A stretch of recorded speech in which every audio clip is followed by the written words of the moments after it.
The concept that I'm going to teach you now is solving an equation that has distributive property as a piece of it, and I'm going to show you how to do it using tape models, which we see using Singapore math, and also I'm going to show you how to solve it using a pan balance, which makes it a lot easier for a lot of my students to visualize how we solve equations.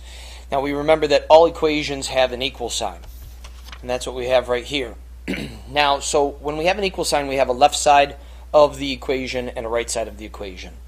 And what we see on the left side of the equation is we see that we have a set of parentheses, and that set of parentheses is being multiplied by a number outside of it. So what this is saying is we want to see what's inside the parentheses, and we want to see it 2 times. And so this is where I can use a tape model to kind of visualize how this problem's going to go. And I'm going to use a tape model as well as a pan balance.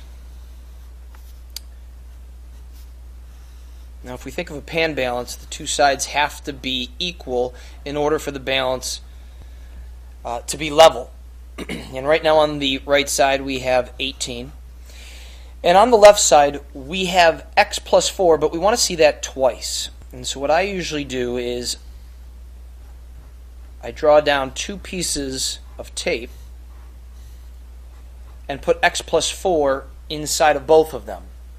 So we see this expression twice. Now from here we can go ahead and we can combine like terms if we want to. Or we could just start taking things off of both sides to try to level this pan balance out and figure out what x is.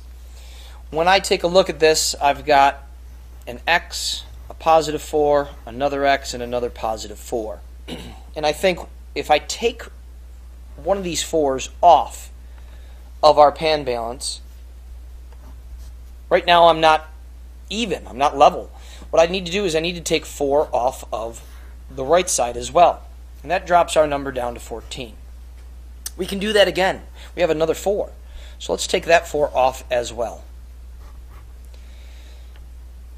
And when I take 4 more off, that drops me down to 10. And this is where I usually go ahead and redraw our pan balance to kind of show what we have.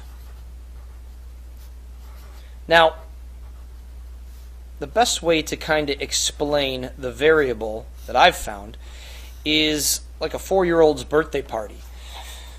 When you go to a 4-year-old's birthday party, you usually leave with some sort of party bag. There's usually something inside of that party bag, and we don't want anything to be different inside of those party bags, because then you get these 4-year-old kids that are fighting over different toys that one may have and another may not. So we want everything to be the same.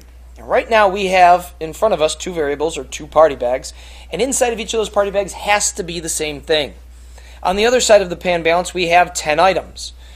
How do we divide those 10 items up evenly amongst our 2 variables? Well, most people at this point can say, hey, 5 go into each, and that would be correct. If we put 5 inside of each of these bags, we would have an even amount on both sides of our pan balance. And so we're able to conclude that x then is equal to 5. I hope this helped, and I hope that you come back and check out more of the tutorials, whether you're a parent or a student, and let me know, send me an email if this has helped you in any way.